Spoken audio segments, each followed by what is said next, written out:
to the Wisdom of Grief podcast, where we explore all aspects of the journey of loss and rediscovering joy. I'm your host, Leslie Palumbo, and today we are breaking down grief with Jason Mackenzie, business leadership coach and an expert on male grief. Jason has survived the death of his wife and daughter, and he writes about grief for men and the people who love them. So thank you for being here, Jason, and welcome to the conversation. Happy to be here, Leslie. I appreciate the invite. Yeah. So I feel like we note all the differences between male brain and the female brain. There have been some great books on it. And so it makes a lot of sense. Like we're socialized so differently, and it makes a lot of sense that we would respond to grief in unique ways. And it's certainly something I've noticed in my practice. So I wonder if you could tell us about maybe start with your own personal experience and how you came to be in this work.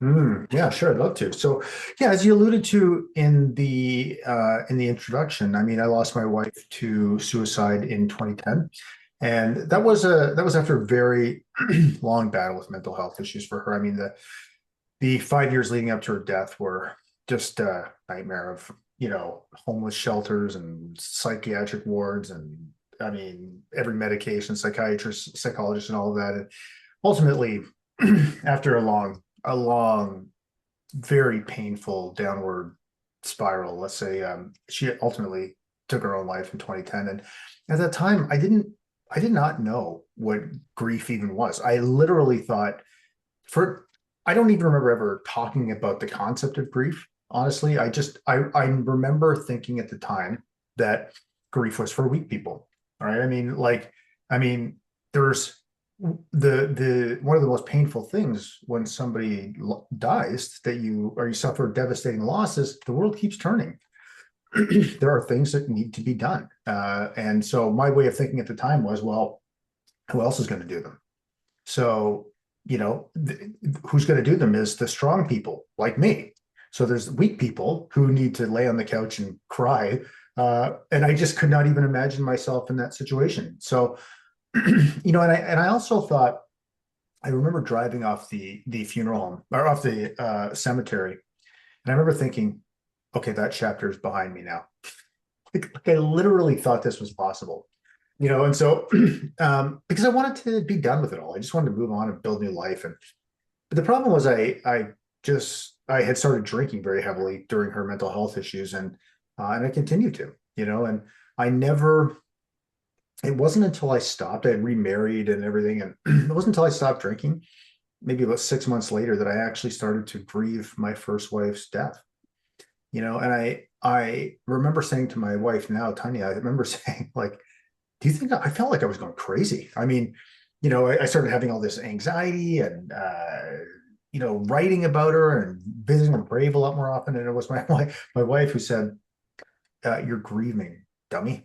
Those were her exact words. And I remember that feeling very true to me at the time. So, but the thing is that while I was all those years, I mean, I probably drank heavily for 4.5 years after my first wife died.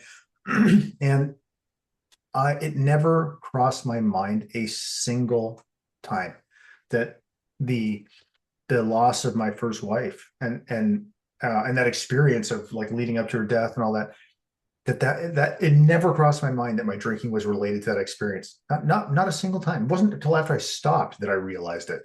And so that sent my path, like that sent my life down just a different path. I started talking about grief, and vulnerability. And I think any tragedy, I mean, it has the potential to significantly alter the trajectory of your life. Or maybe they all do, really. So I developed I started getting really interested in some of the stuff, and I started to, learning some new skills, and just started coaching people, etc. And then, about 3 years ago, my daughter died, just coming up on, well, in a couple months, it'll be 3 years. And I mean, it's been, my wife's death was painful. My daughter's death is like another level of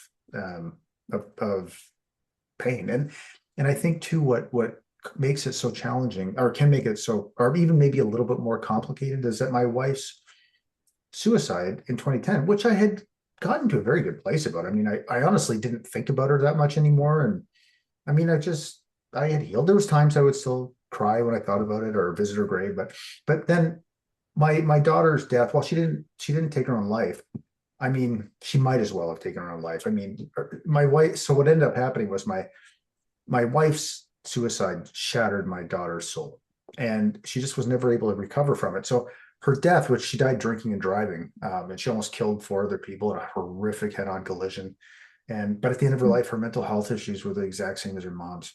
Like it was like watching a nightmare version of Groundhog Day. And she was 19. And so my point is really that even though I had Cindy's, my first wife's death, I was in a pretty good place about it because it ultimately led, to or set off maybe a chain of events that ultimately led to my daughter's death. It wasn't the only reason, but it kind of tore that wound, or ripped the scab off that wound is maybe. So it's just added to the complexity. But to finally answer your question, I think I've just become obsessed with the idea of not just grief, but the idea of resilience, because it is completely possible to heal. I mean, it's painful and it takes time, and your life will never be the same. And that doesn't mean it's bad. It's just, I think of it a lot like that Japanese art of kintsugi.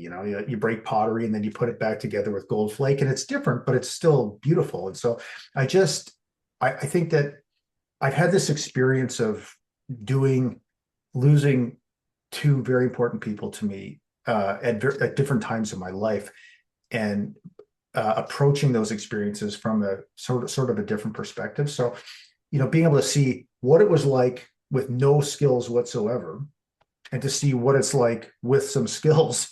I mean, if I ever have to go through something horrific like this again, I would definitely want to have some skills. So what I'm trying to do is just to help people see that, it doesn't have a devastating loss does not have to destroy your entire life for the rest of your life. You can get through it and you can grow through it. And so, yeah, that's kind of, I don't even know if that answered your question now that I'm reflecting on it, but if it didn't, don't worry. Absolutely. Yeah, no, it absolutely does. And thank you so much for sharing. I hear you talking and I feel like, I'm hearing you've experienced not one, but not two, but three of the most complicated and traumatic forms of grief, too, which is intimate partner loss, is suicide, and the loss of a child. So, it's just, I have such heartfelt, compassion and sympathies for your losses, but also just honoring the formidable path that you have walked, are walking, and the way you're trying to help other people with it. I share your obsession about grief. Um, and I also, the idea that it's a very serious injury, I always think of it like um, it's a very serious injury that will be with us throughout our life. It will turn into a chronic condition. But if we don't, there are things we can do to have the best recovery possible. And it's this lifelong wound that starts as this acute injury and then becomes like the chronic condition that we learn to live with, and we have to tend to it in certain ways. And so, talking about that is so important. And I appreciate your work in it. And I also can relate with the difficult path that you can share and people can share sometimes before a death occurs. So sometimes it's in caregiving, it's in dealing with mental illness, it's in dealing with, any kind of addiction.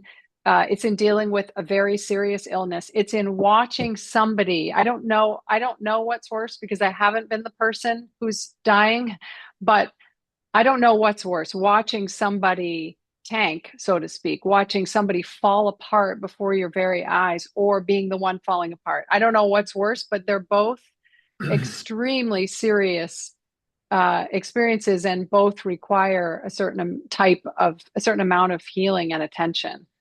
Oh God, I totally agree. And I think to your point about some of the different types or different ways grief shows up. I mean, I remember when with my wife Cindy, when she was first, say, struck down with her mental health issues, let's say, or they finally became just so overwhelming they couldn't be denied. Let's say, you know, my understanding of what a psychiatrist was at that time was from like watching Frasier in the '90s, like the Frasier. You go with like Niles Crane, you go lie on his couch, he tunes you up a bit, and you come out and you're good to go. And so I went to, so my wife got referred to a psychiatrist, and I remember very quickly realizing I don't what this guy, I don't think this person knows how to fix her. Like actually, like, and so because her mental health issues and were so severe, and we saw the psychiatrist for like 15 minutes. I mean, ultimately he was a medication prescriber, let's say, but Mm. I remember the moment I walked one after one of the sessions we've gone to, I remember walking out the door, and it was like this huge moment of clarity where I realized the life and the future that we thought we had was gone. Because up until that point, I thought, oh, it's just a matter of time till we get back on track. And that grief of that loss of what uh, will never be, is also very painful to come to terms with. What does that even mean? Like, okay, so my future that I thought we had was gone. What is going to replace it? It's a hard thing to come to terms with. So one thing I wanted to ask you actually, because you said something that has really mirrors my experience when you talked about the acute and chronic, and how I kind of think of it is, it's almost like at the beginning, the pain is so intense, and it's so easily connectable to the loss that you've experienced. Like it's obvious why you're feeling pain, but I find what happens is as time passes and you shift from acute to chronic, I often think of it like it's like mold that like infects every nook and cranny of your life. And what ends up happening is like grief starts showing up in ways that it's not obvious to you why you're feeling this way. So it's actually it's even more confusing. It's like, why do I feel like the world is about to completely end right now? Or something. And then I realize that I have like maybe like the next day I'll have like this wave of grief crash over me. And what I've realized is there's often like a lead up period, like I've learned to identify. But I just thought of that as like, again, one of the difficulties is that as it becomes more chronic, it's not always obvious that how the thing you're experiencing today is connected to the loss you experienced a while ago. Yeah, because it's trauma. I Yeah. think of it as trauma because it's the nervous system, and the nervous system just gets set off without warning. Mhm. And I think even the management of it, like we feel like there should be a way we could avoid it by somehow heading it off at the pass when we see it coming. But and there are ways we can soften it, I think. But I still think you're right. As time goes by, we're not connecting to why we're feeling badly all of a sudden. And then if we talk it out in our head, we could say, oh, okay, it's this certain time of year, or it's Yeah. been this certain number of years, or a life just moved forward in a huge way. Right. Sometimes when our family and our life and moves forward without the other person, there can be just like this pull back, like, wait a Mhm. minute, this is hard, and Yeah. all these things, are different for everybody. I do notice it being different for men and women. Do you find that you work mostly with men? Do you find the differences as well? Oh, yeah. I mean, for a couple. One is men are we tend to lone wolf it, right? So when things get difficult, men tend to isolate themselves, where women might be more likely to talk about what's happening, with their network or whatever.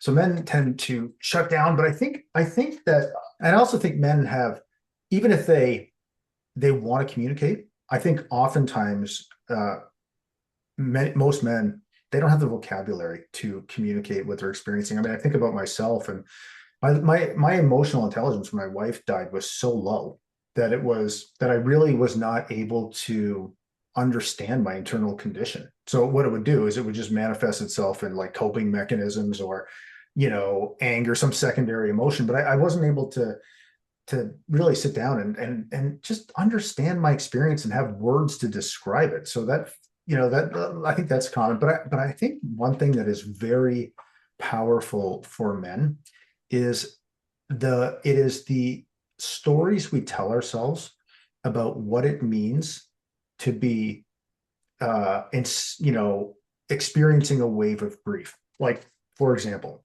one of the things that drives me crazy is hearing guys talk about crying. And they say I broke down, I fell apart.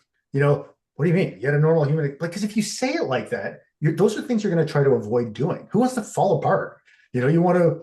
you want to avoid falling apart. So it's not like crying is not falling apart or breaking down or losing your shit or whatever it happens to be. It's you're having a normal human experience. But for me and for a lot of the men I've talked to, we are wired, conditioned, wired to be the protectors and the providers. And even though modern society, maybe it's not quite like that as much as it was in the past, there's still a very strong connection to that role. And so, for example, for me, when I am like my daughter's urn is sitting right over beside me here. I just haven't been able to figure out what to do with it. But so those times I'll come downstairs and I'll just grab her urn and I'll sit on the couch and I'll clutch it to my chest and I'll just bawl my head off. And I always allow myself to do that. But when it is happening, I cannot even describe how much I hate it. Like I hate because the story, the narrative in my head is you're weak. You cannot protect your family in this state, even though there's no threat to them.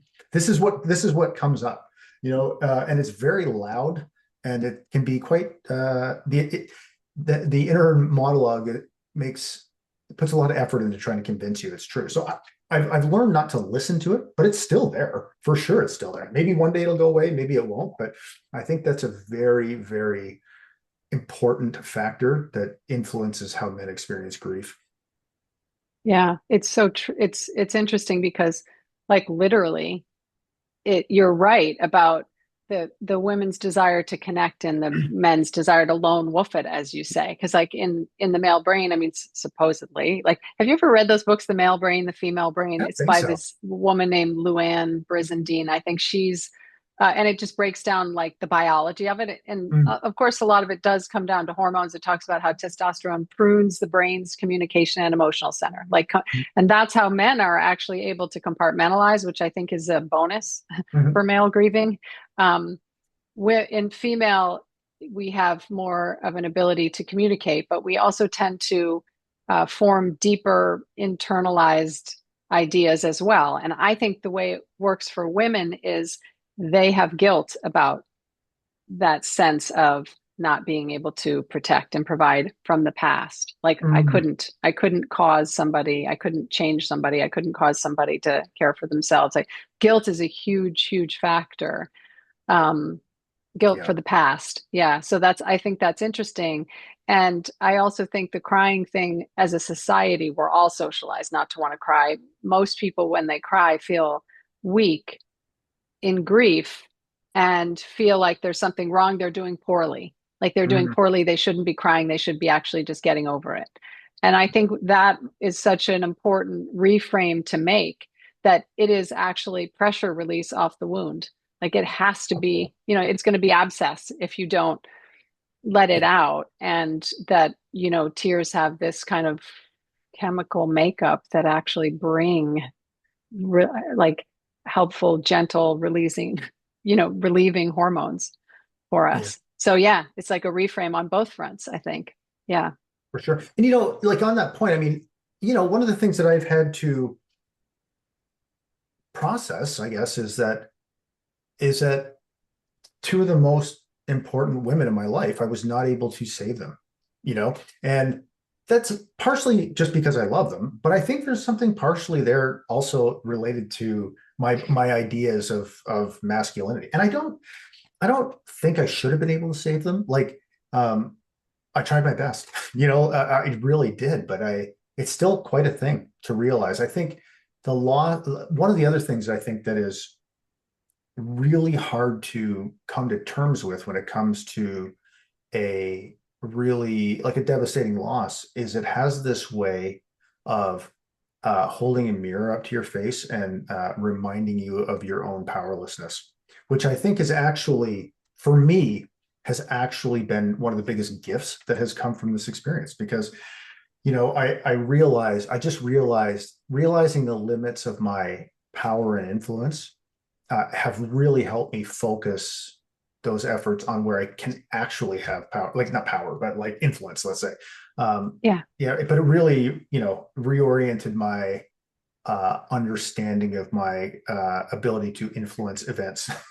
Let's say it's more limited than it Yeah. looks. It's like so stark. I have experience with suicide as well. My mother committed suicide, and I have my stark reality, which is like I was a therapist at the time too. I'm a therapist who couldn't save her own mother. Mm, I couldn't, yeah. and so that's a stark, that's just it.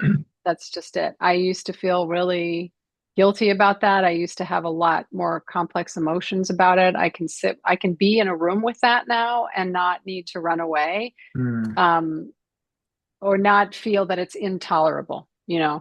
But I think when we have these types of losses, I think of it as, I'm saying this all the time, so people have probably heard it before, but I have this late to the party obsession with the musical Hamilton. And Oh yeah. it's like there's a song in the show that is, I think it's called It's Quiet Uptown, but it's basically about living with the unimaginable, learning to cope with the unimaginable. And it's like, if you haven't listened to it in a while, it's so worth going back and hearing because this music kind of speaks like nothing else to our trauma. Like it really moves Mm, things, which is beautiful. But the lyrics really sum up so beautiful how what it is to have to accommodate and adjust to the unthinkable happening in our mm, lives. Like they just say that Hamilton and his wife have just lost their child. So it says, if you see them on the street, walking to themselves, talking to themselves, have mercy on them. They are working through the unimaginable. And mm. that just gives me such, this is what it is. How do we cope with the unimaginable? Sometimes that's a part of grief. Yes. Do we sedate it? Yes. We're trying to do, I mean, it's unthinkable. Well, how do Sure. we don't know, as you say, we don't know what we don't know when we come into it. And we have this really serious wound, and there's no doctor to come in and say, hey, you've got a really serious wound. It's going to be a while before you recover. And when you do, you'll have some side effects, but here's how you can go about it so that you have the best recovery possible. And that's, I think, what you're doing. And I think what's such important work in terms of how to approach it, how to move through it, how to have some kind of a guide. I know you've put out several different guides, and, Yeah. those things are really helpful when we're just swirling around in all of it, and can't ground anywhere. Yeah. No, absolutely. And I think too, like I think it's important, like, because I love this story you just shared, which is, you know, I don't I certainly don't consider myself a grief expert. I consider myself a person who is, you know, involuntarily, let's say, learned about grief and wanting to help other people maybe not go through or have a different experience than maybe that I've had in some way. But yeah, it's such a complex, just such a complex experience that I think we're and complex from like in so many ways, like complex from that it's a complete like total experience grief. It's physical, it's emotional, it's mental, it's spiritual, it's psychic, whatever, but it's also it changes everything about your relationships. Like one of the most common things is you lose someone important to you and you somehow end up feeling like everybody in your life has let you down because nobody knows or very few people know how to deal with grief.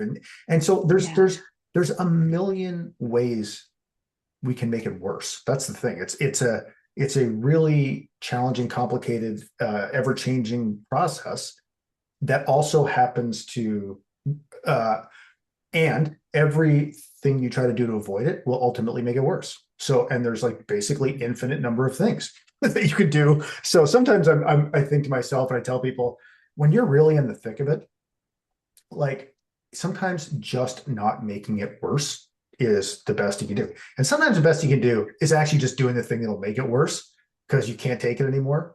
And then it's trying to forgive yourself and come back to, because it's going to happen almost undoubtedly. Like Yeah. every single human being has a limit to the amount of intolerable pain they can tolerate, you know? And Yeah.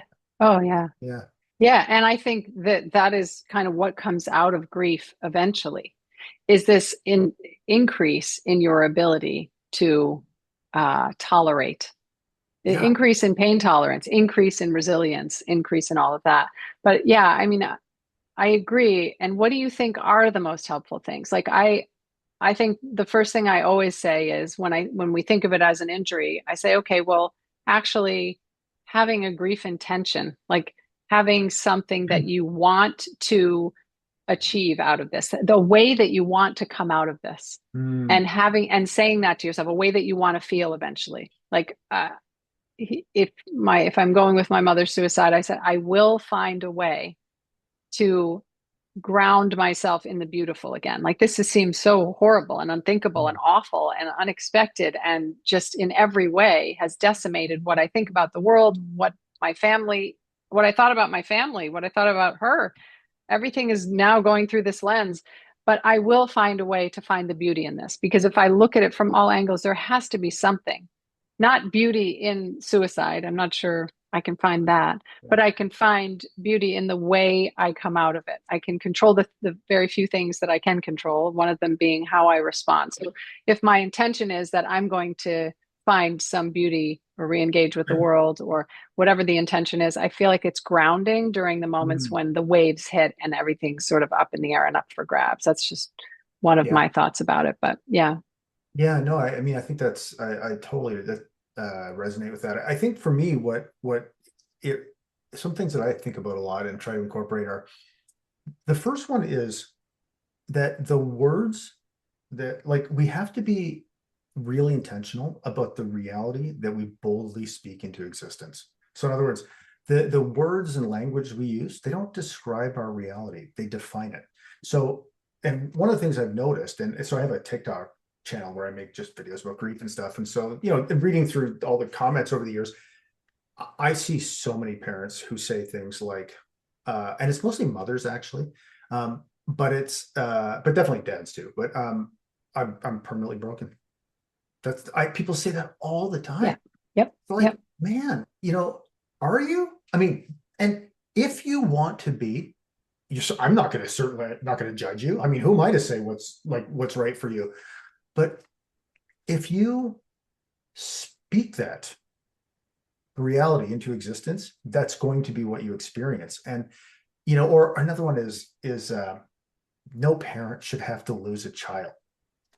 What do you mean? Like parents have been losing kids since people have been people, and they'll be losing kids to the end. Is it do we wish it would happen? No. But if you judge these things in terms of what should or should not have happened or what's fair or unfair, th- these concepts they don't apply in my it's like to live a meaningful and peaceful life, you ultimately have to accept that anything can happen to anyone at any time.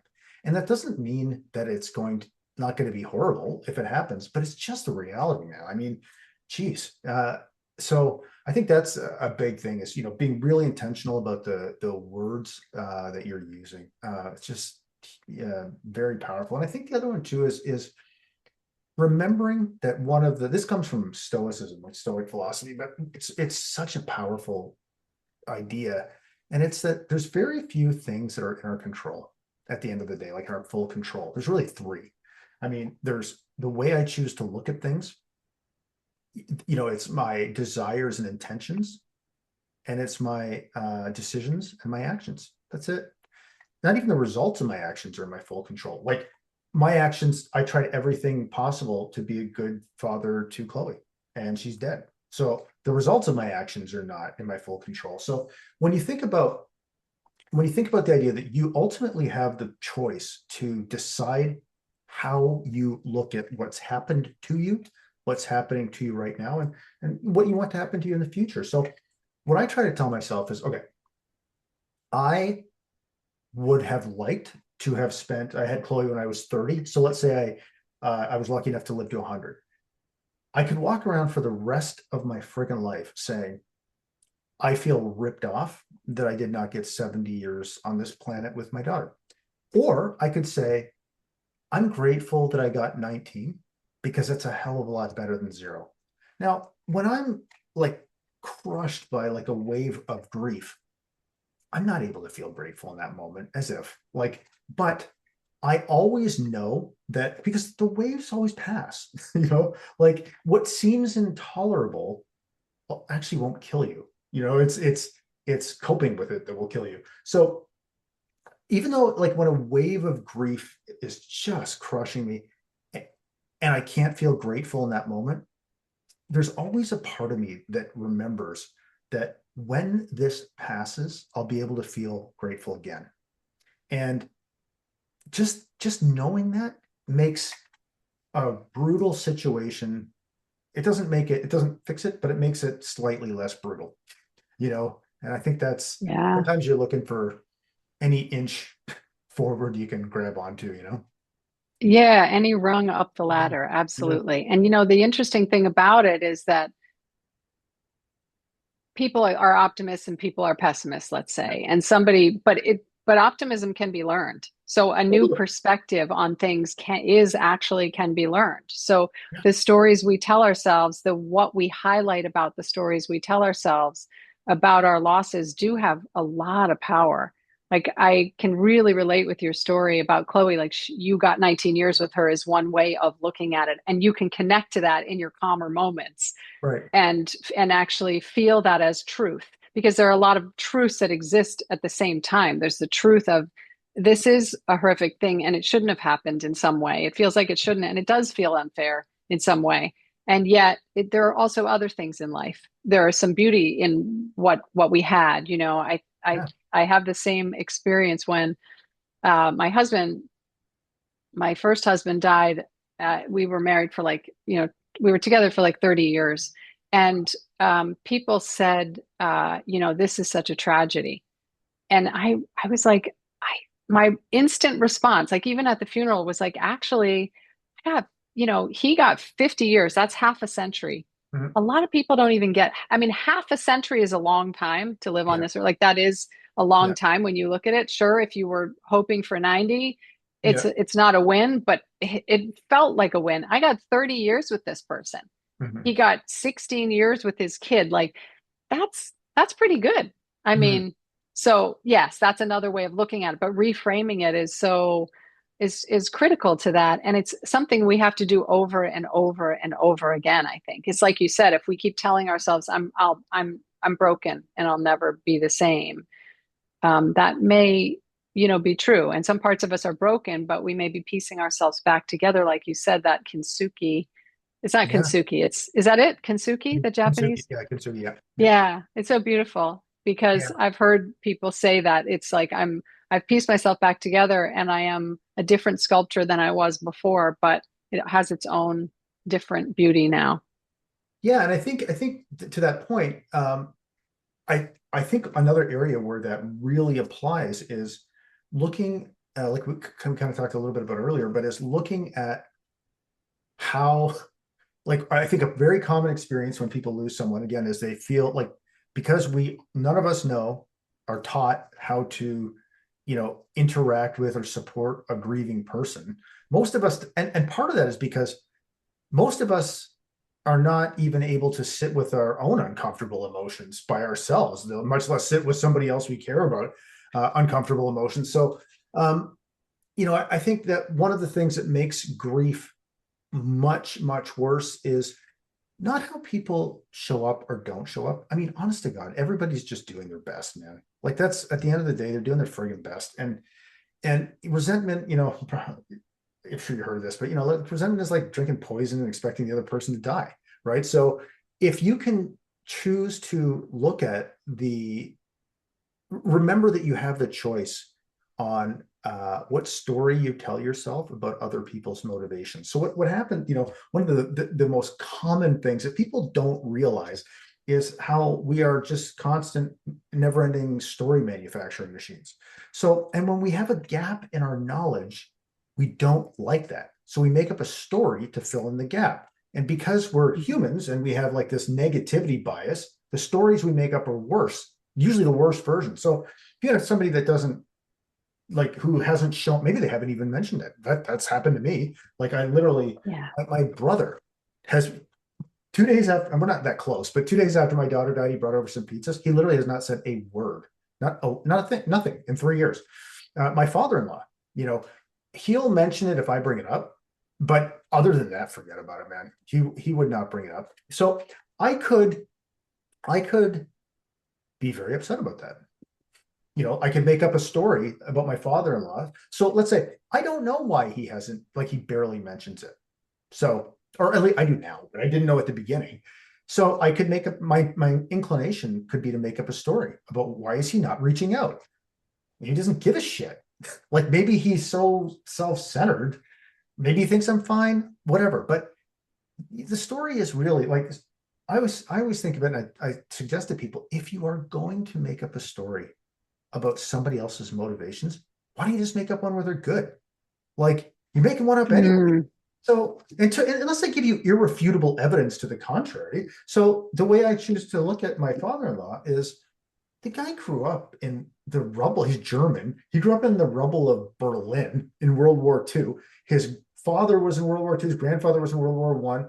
I mean, do you think this guy grew up like being taught like the merits and the benefits of like emotional intelligence? As if. I mean, like as if. So he does not have the tools or the words or the comfort with talking about these kinds of things. So I just accept that he's doing his fucking sorry, he's doing his best. It just drives me crazy. Like yeah, so, but yeah. but the point is that we ultimately have the choice to choose how the stories we tell ourselves about about everything, including the people in our lives. And I just think it's really a good idea to make up stories where people are good if you can. I so agree with that. And I so feel like what I try to say and what I tried to do was, again, with the suicide thing, with the loss of a child thing, those are things. Let's back to Hamilton. In that song, they say, we push away what we can never understand. So people don't know how to deal with what I was terrible at what to say to people. Mm. I said, no, I was the person who said nothing before I went through some serious grief. I did Yeah. not, it wasn't something I was socialized. I was not raised to talk about difficult things. I was raised to kind of repress them. So I just did not have the tools to do it. And I think a lot of people don't. So I would try to look at the intentions behind people's words. Like people would say some really weird stuff about the Oh suicide, yeah. just trying to explain it, trying to make themselves feel better, trying to make you feel better. But I would always just say, like, the intention was for good. The intent, it's not the words I'm hearing. I'm going to hear the intention behind the words, which is somebody came and tried to say something to make it better, tried to do something in Right. their own way. And they're doing the best they can. And the intention is good. So I'm going to receive a good intention from that. I'm going to choose to receive the intention, not the word that struck me a bad way. But yeah, and we're dealing with just things that we all don't understand and we're all uncomfortable with, and it's tender territory. So I think you're right, being very intentional and caring about the stories that we tell ourselves about how people interact with us and how we interact and what we did before and what we're doing now, and all that kind of stuff is just so critical. Um, I think, yeah, and I think too, to that point is, fundamentally, I think one of our biggest problems, at least in the West, is, and I'm becoming more and more aware of this as I get older, I think, because I do a lot of like leadership development and men's coaching. And one of the things that I just have really noticed and gotten really interested in this is just how foundational or in so many of the problems, in most of the problems between human beings, an inability to communicate with one another is like the root cause of it. And so, and I always I'm wondering, why do we literally don't learn anything about how to effectively communicate with each other at any point in going to school? Like, what's that about? I almost feel like that's somehow by design, but be that as it may, like, so when they don't know what to say to a grieving person, I always tell them, just err on this. If you're not sure, just err on the side of asking. Like, because if I don't feel like talking about it, I'll just say, I don't feel like talking about it right now. But I would rather say that than have somebody not ask at all. And there's some ways you can ask that actually make it easier for the person to receive it, or maybe more comfortable for you. One of the ways is by asking a no oriented question, right? So instead of saying, hey, can I ask you about Chloe? So, because what happens there, I feel pressured to say yes, right? Obviously, you want to ask me about Chloe. So, when someone feels pressured to say yes, they often feel unsafe in that situation. So, a no oriented question gives them the ability to say no, because when someone has the ability to say no, they feel more in control. So, I wouldn't say, hey, could I ask you about Chloe? I might say, hey, would it feel too intrusive or too overwhelming or too uncomfortable if I asked about Chloe right now? Because then what happens is they get to say, even if they're saying yes, like really, they're saying no. Would it feel too uncomfortable if I asked you about Chloe or too intrusive? And they're going to say, they will probably say, no, that doesn't feel too intrusive, right? But they feel more in control and safer that Mm. they, when you have the ability to say no, it's a really interesting negotiation technique, but it works amazingly well. And then I always tell people, like, a question you can just ask is, what's this experience been like for you? Like, that's it. And just shut up and listen. That's all you have to do, you know? Mm. Yeah, yeah. Because that's such a what's this experience been like for you is a people can answer that on any different level that they're where they are in that moment. In that Yeah. moment, they may want to go into it. And then in another moment, they may just not want to, but they can answer that in any Yeah. way they want. Yeah, that's a Yeah. really good thought. So I know so many people and men, women, and everybody who wants to help, who want to help a male in their life. Mm. And then with grief, and they say, but oh, they'll never get help. So, like, what is the best way? Like, what is the way to, I don't know, present men with support? Can it ever just come from a woman? what do we, Mm. is it just that open ended exploration? Is it, what if somebody feels like you did? Like, it's weakness. I gotta soldier on. I can't look at this. I don't know what the answer is, you know? Well, yeah, it's a great question, because as you well know, and anybody who has been in as a therapist, I mean, but anybody who's been in a relationship or been a parent, you can't make someone do what they do not want to do. So, Yeah. but I think one of the things that is really important is to recognize that grief is not an excuse to destroy your life and harm the lives of the people left behind. So I think that one of the most important things that somebody who loves a grieving man can do is set clear boundaries about what they will tolerate when it comes to that person experiencing grief, because it's okay to be sad. It is not okay to be drunk for 4 years. It is okay to be sad. It is not okay to be mean to the people around you. So I think, one of the things for me that was my wife now, my current wife, you know, she started to get really friggin' clear about, like, listen, I love you. And I'm not saying I'm gonna divorce you right now, but this ain't gonna be my life. And you need to understand that. Like, and the way she said it, I believed it, and even in that moment, I was just writing about this yesterday. I did not know what I was going to choose, because, like, it's not that I loved booze more than her. It's just that I couldn't even conceive of the idea that I could stop. I just felt so helpless and powerless about it. So I think setting clear boundaries, for me, and I know for lots of men I've talked to, has been very, very huge. Um, and yeah, I mean, I think, you know, pointing out there are groups like Helping Fathers Heal is one of those groups. And there are what guys need is a band of brothers, man. That is ultimately like what we need. And so, encouraging them they might find the idea of going to a therapist, like, forget it, man. But, like, to get around some other guys that might be going through a similar experience, and they'll see that they're not, like, everything they're experiencing is normal. Like, it feels so awful, and it, like, questions makes our question our masculinity. But you go into a group like this Helping Fathers Heal group, and it's just a ton of guys just being completely human and open about all the ways, the things they've done that are working, all the things that are painful, all the ways they've, like, catastrophically messed up their life in dealing with grief and, like, trying to piece it back. It's all of that.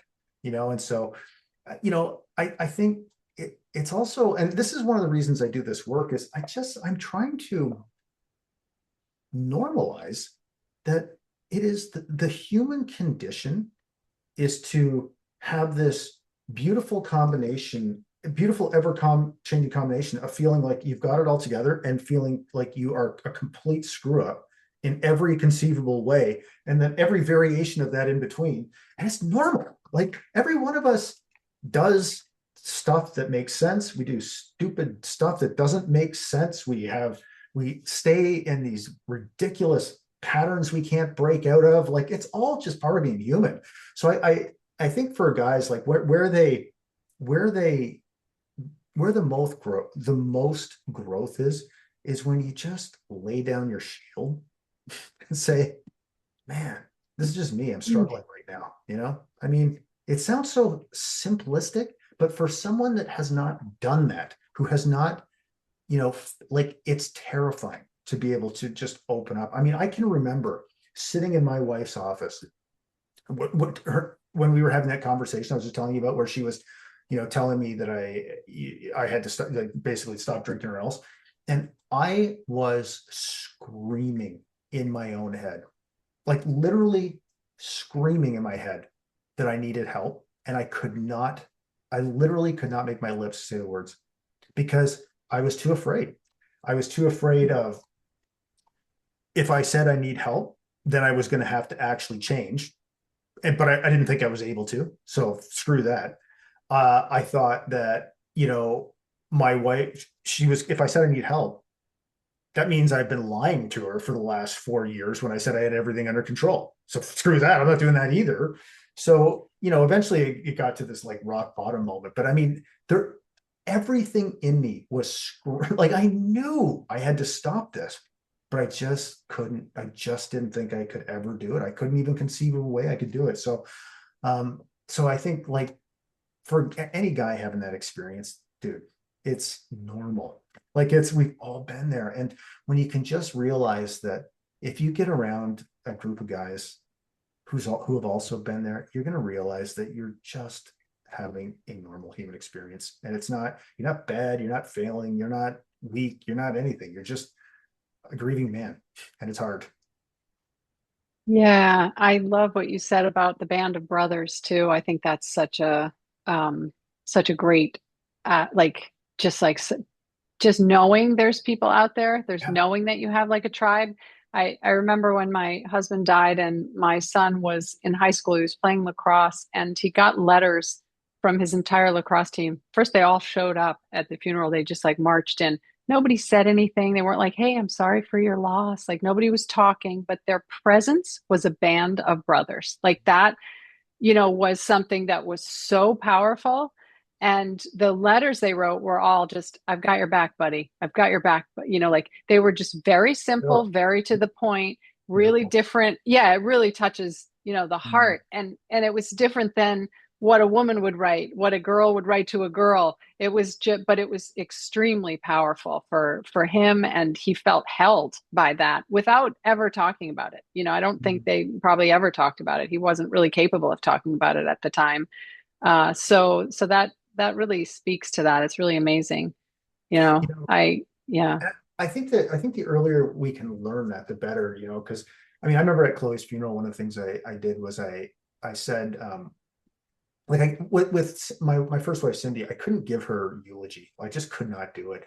And I'd always regretted that. And so when Chloe died, um, I was like obsessed with it. It actually helped me get through the first couple of weeks, honestly, because I was just completely obsessed with this obituary. And but one of the things I did, was I said, I put up on the screen, I just said, hey, like, for everybody here who's like, say, under 25, just do me a favor and grab your phone right now and just open up your contacts and just put this in, Jay, and then the last name, put Chloe's dad.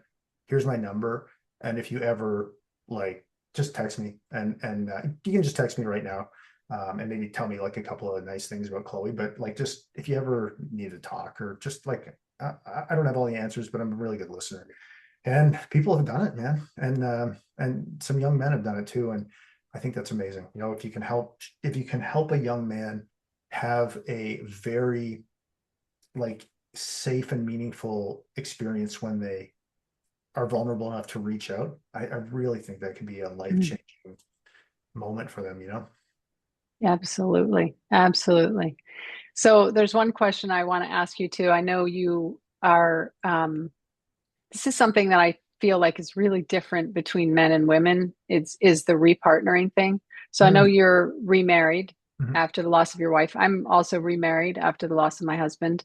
But I have noticed in my practice that men have an easier time with repartnering, that Mm-hmm. they're ready to explore repartnering sooner and they tend to experience less guilt. I don't know if that's true, but I've always thought that it may be the difference between the male and female brain. But the research kind of supports that. Like 60% of men repartner within like 2 years. For women, it's less than 20%. That is a huge Wow. disparity. So I Wow. know that some of it has to do with age and some of it has to do with, individual factors and there's stuff going on there, but I'm really curious about like what is that Oh, makes it possible. It's hard to repartner too. I mean, it's full of stuff, oh, yeah. because you've had another relationship. It's full of stuff. So, this is actually really funny you say this because my wife is in Australia right now. So she went on this like bucket list trip she's been planning. Like she's gone she left on September 8th. So she's been gone for a couple months and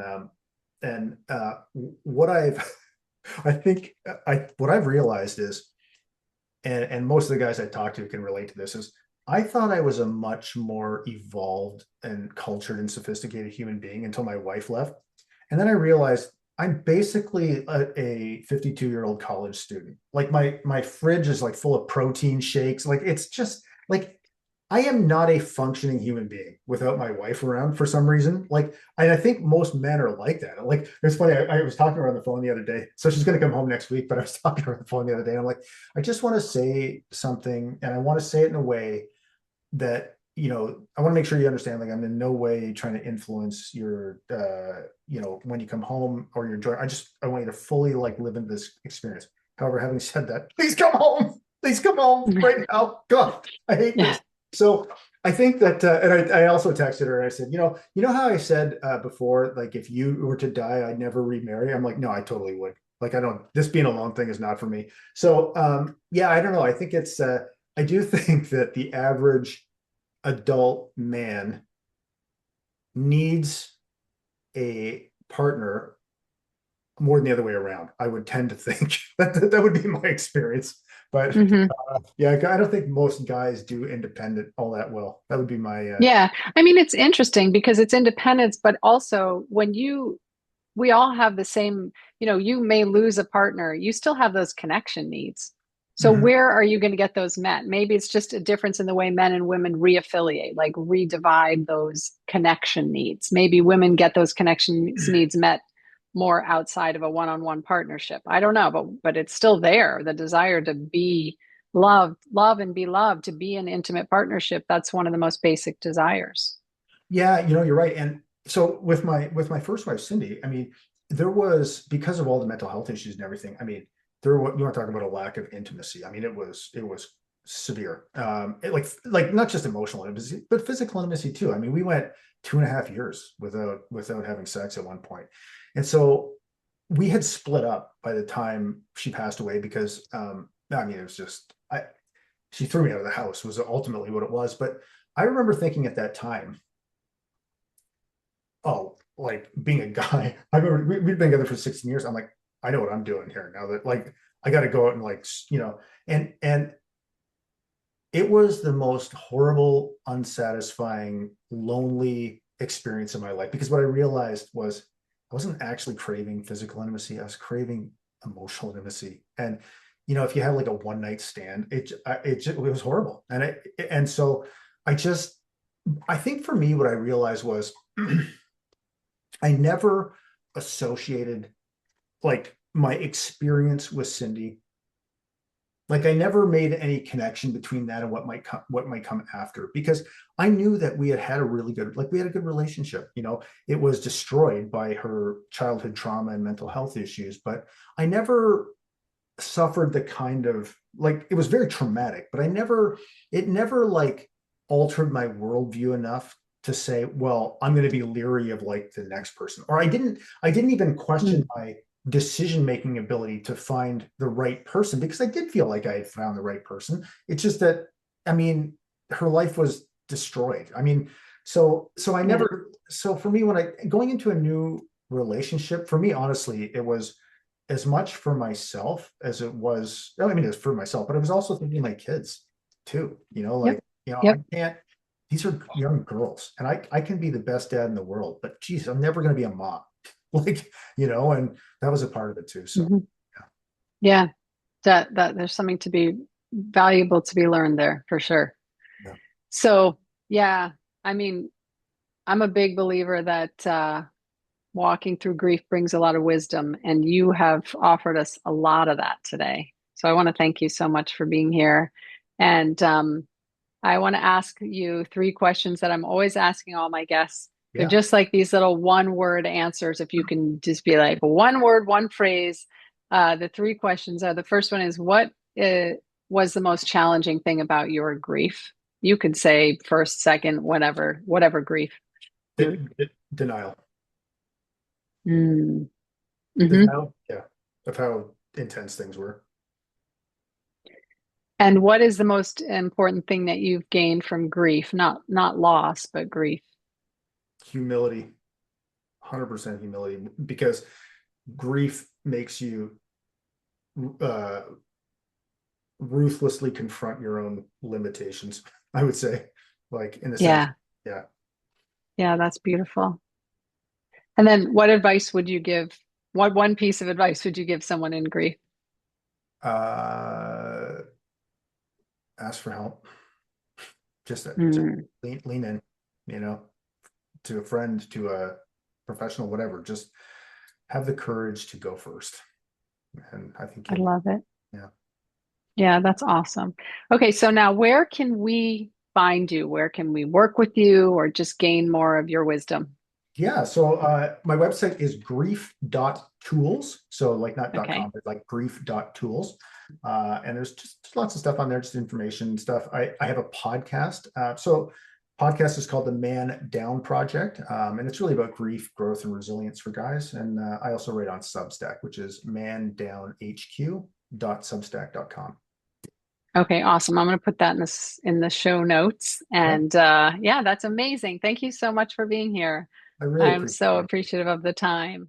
So great to be with Jason today. That was really enlightening and I hope useful for everybody. Just a quick thing, I'm offering a workshop on January 8th on repartnering and reaffiliation. So we're going to be doing a deep dive on how we redivide our needs, our connection needs after partner loss.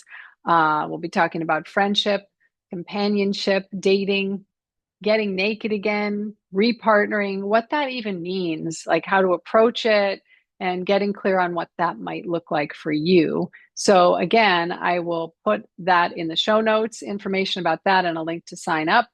And as always, until next time, I wish you peace as you tread the waters of grief. Bye.